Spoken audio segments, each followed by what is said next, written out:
最后，阅读测验的题型只有一种，就是阅读理解。阅读理解在我们的基础级及初级认证这边比较类似一般的填空题，以句子的理解为主，而不是篇章理解。我们要根据题目的指示，选出比较符合这个题目意思的答案，或是最适合填回题目空格的文字。这边的句子还是以生活情境为主。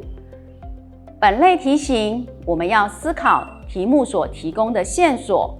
填入正确的名词、动词、形容词、副词或是连接词。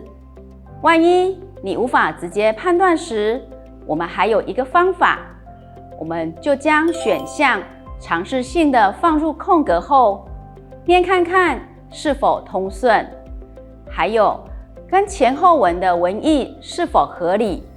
然后再选出合适的答案。